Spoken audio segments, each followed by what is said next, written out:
एक बार की बात है।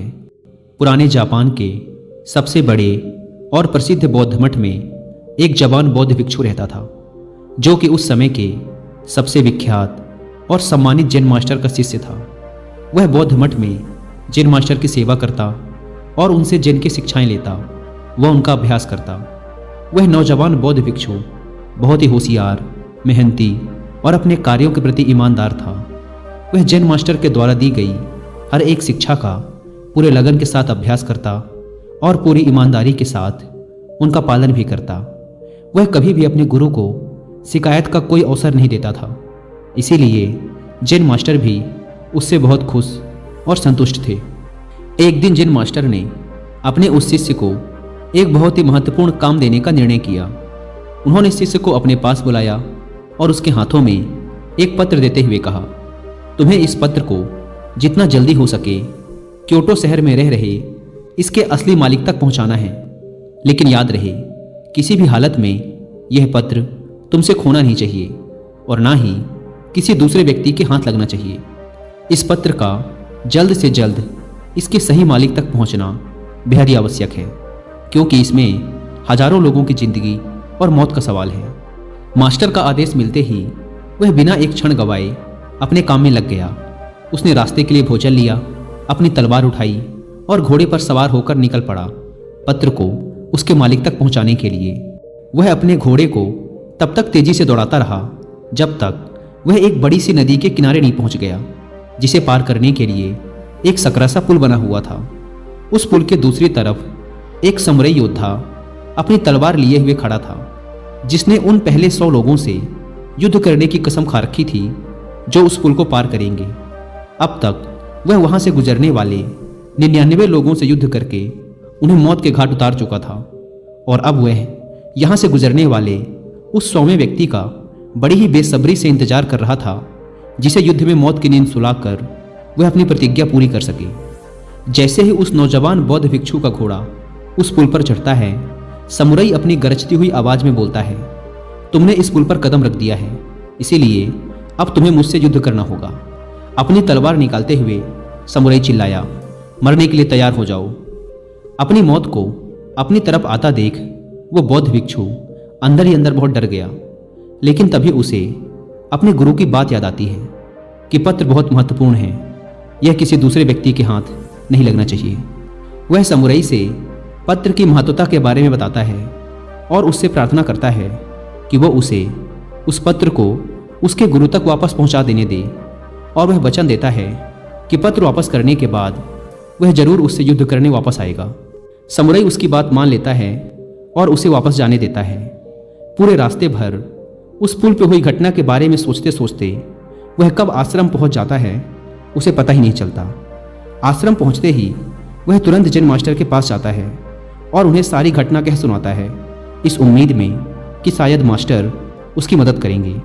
लेकिन पूरी बात सुनने के बाद मास्टर सिर्फ इतना ही कहते हैं, मेरे पास ऐसा कोई तरीका नहीं है जिससे तुम एक समुराई योद्धा को तलवारबाजी में हरा सको, इसीलिए तुम्हारी मौत तो निश्चित है। लेकिन हाँ, मैं तुम्हें मृत्यु का सामना करने का सबसे अच्छा तरीका जरूर बता सकता हूँ। जब तुम उस पुल पर पहुँचो तो अपनी तलवार को अपने सर के ऊपर उठाना और अपनी आंख बंद कर लेना और पूरी शांति के साथ खड़े होकर इंतजार करना। जब तुम्हें महसूस हो कि कुछ ठंडी चीज तुम्हारी खोपड़ी को छू रही है, तो यही तुम्हारी मृत्यु होगी। इसके बाद वह नौजवान बौद्ध भिक्षु दोबारा अपने सफर पर निकल पड़ता है। इस बार वह अपनी मौत का सामना करने के लिए पूरी तरह से तैयार था। इस बार ना तो उसके अंदर कोई घबराहट थी और ना ही किसी प्रकार का डर। जब वह उस पुल पर पहुंचता है जहां समुराई उसका इंतजार कर रहा था, तो वह ठीक वैसा ही करता है जैसा मास्टर ने उससे कहा था। वह अपने दोनों हाथों से तलवार को सिर के ऊपर उठाता है और आंख बंद करके मौत के ठंडे स्पर्श का इंतजार करने लगता है।